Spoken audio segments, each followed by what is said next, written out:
Tu essaies de brainstormer tout seul parce que tu manques d'idées puis tu sais pas comment faire pour trouver, tu essaies d'avancer, bref, tu as le syndrome de la page blanche, eh bien, tu es à la bonne place parce qu'aujourd'hui, je te donne 2 trucs pour combattre ce fameux syndrome de la page blanche. Je m'appelle Raphaël, experte en gestion de projet et créativité, et j'aide les créatifs à facilement gérer leurs projets et les gestionnaires à optimiser leur créativité. Reste avec moi, ça commence maintenant. Bon matin les humains, bienvenue dans la Miasan Academy. Aujourd'hui, on parle du fameux syndrome de la page blanche et comment s'en débarrasser. Je te donne 2 trucs simples, en fait sont simples à dire, mais plus difficiles à faire pour te débarrasser de ce fameux syndrome. Tout d'abord, le syndrome de la page blanche, c'est quoi? Eh bien, c'est quand tu te retrouves devant un besoin d'avoir une idée et que tu n'as aucune idée. Aucune idée. C'est ça, t'as pas d'idée. Donc, comment qu'on fait pour se donner des idées, pour générer des idées quand on arrive à un moment où c'est on n'a rien qui se passe? Et le truc sur le syndrome de la page blanche, c'est souvent que ça nous arrive quand on est seul, quand on a besoin de trouver des idées par nous-mêmes. Donc là, je te donne 2 trucs que tu peux faire toi-même, seul, pour trouver des nouvelles idées, pour débloquer et continuer ton projet. Si tu restes avec moi jusqu'à la fin, je te donne même un petit truc bonus pour t'aider à générer des idées dans un moment de syndrome de la page blanche. Mon premier conseil, c'est d'écrire toutes les idées qui te passent par la tête. C'est souvent plus facile à dire qu'à faire d'écrire toutes ces idées parce qu'on se censure nous-mêmes. On se dit, ah, cette idée n'est pas bonne, je l'écrirai pas. Et non, écrivez-la toutes, même si elle n'est pas bonne. Ça prend 100 idées de merde pour avoir une excellente idée. Donc, écris toutes tes idées. Ça ne veut pas dire qu'ils vont être bonnes, ça ne veut pas dire que c'est celle-là que tu vas prendre, mais à un moment donné, ça va faire en sorte que ça va faire travailler ton cerveau et c'est là que tu vas te débloquer sur des idées potentiellement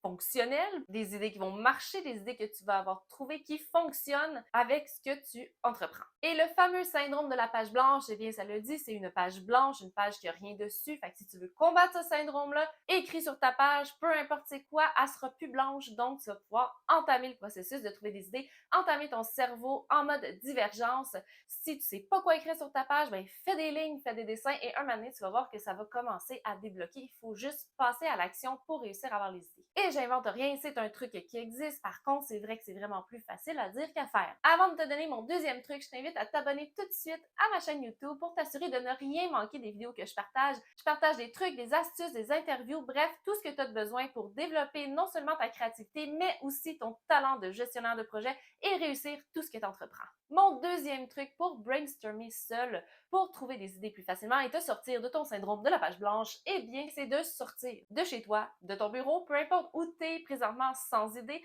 eh bien, de sortir de cet environnement-là et d'aller ailleurs. Va prendre une marche, va courir dans les bois, fais n'importe quoi qui te sort de cette zone-là parce que parfois, c'est l'environnement qui nous empêche de trouver des idées. Je t'invite aussi à sortir de ta zone de confort. Je t'ai d'ailleurs fait une super belle vidéo si ça t'intéresse. Mais sortir de sa zone de confort, ça veut dire essayer des choses nouvelles et qui dit nouveau, dit une nouvelle expérience, dit une nouvelle idée. Donc, si tu veux trouver des nouvelles idées, eh bien, il faut que tu sortes un petit peu de ta zone de confort, il faut que tu sortes à l'extérieur et que tu prennes le temps de faire de nouvelles choses. Mais ça peut être aussi simple que de sortir, prendre une marche et de regarder ton entourage, de regarder ce qui se passe, de prendre le temps de ne rien faire. Et j'ai une autre vidéo, tu m'as vu venir à ce sujet si ça t'intéresse. Tu vois, c'est exactement pour ça qu'il faut que tu sois abonné à ma chaîne YouTube. J'ai plein de trucs pour toi. Donc, le fait de simplement juste sortir de ce qu'on fait présentement, de prendre une petite pause, de se reculer, de prendre un moment de recul, peut nous apporter des nouvelles idées. De prendre le moment à notre cerveau de travailler autre chose que de toujours focuser sur la mauvaise idée qu'on cherche à départir ou sur le fait qu'on n'a pas d'idée. Des fois, on focus simplement sur le fait qu'on n'a pas d'idée et là, on n'a pas plus d'idées parce qu'on se dit qu'on n'a pas d'idée. Bref, pour éviter ça, changez-vous les idées. En les changeant, eh bien, il y a plus de chances que vous trouviez la bonne idée qui va répondre à votre problématique. J'espère que je suis claire, j'espère que vous n'êtes pas trop perdus. Si vous avez des questions, n'hésitez pas à me les laisser en commentaire sous cette vidéo. Et j'enchaîne tout de suite avec mon petit truc Bunny, mon truc numéro 3. Là, je sais que j'ai parlé de faire des brainstorms individuels, donc de faire des brainstorms seuls, comment qu'on fait pour trouver des idées par soi-même. Mais je suis désolée, un brainstorm, c'est beaucoup plus efficace à plusieurs. Donc là, je vous ai donné 2 super bons trucs à faire seul. Par contre, si vous voulez vraiment être efficace, vous êtes vraiment pris, le meilleur conseil que je peux vous donner, c'est d'aller chercher des idées ailleurs. Consultez quelqu'un de confiance, parlez-leur de votre problème, de votre problématique et demandez-lui de l'aide à vous générer des idées. Ça va peut-être être plein de mauvaises idées, puis ça va peut-être être plein de bonnes idées, mais même si c'est des mauvaises idées, ça va peut-être vous éclairer sur des pistes à prendre pour trouver l'idée que vous cherchez. Donc, mon truc numéro 3, c'est de piler un peu sur notre ego, d'avouer qu'on manque d'idées et d'aller demander à des gens de confiance de nous aider à générer des idées, bonnes ou mauvaises. Le but, c'est juste de continuer à faire aller vos neurones pour trouver vraiment l'idée, le petit trésor que vous cherchez à aller dénicher. Souvent, partager notre problématique peut aider à trouver des idées parce que plusieurs cerveaux valent mieux qu'un.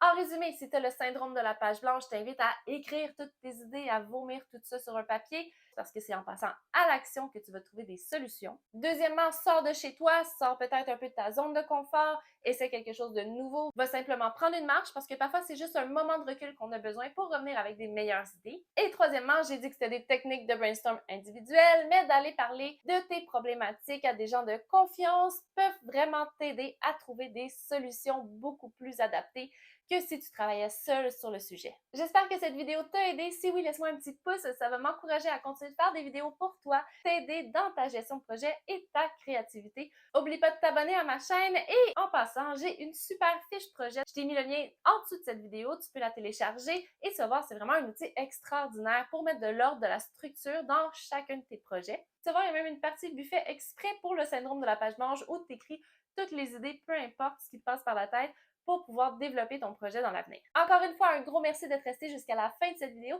et je te dis à bientôt. Bye!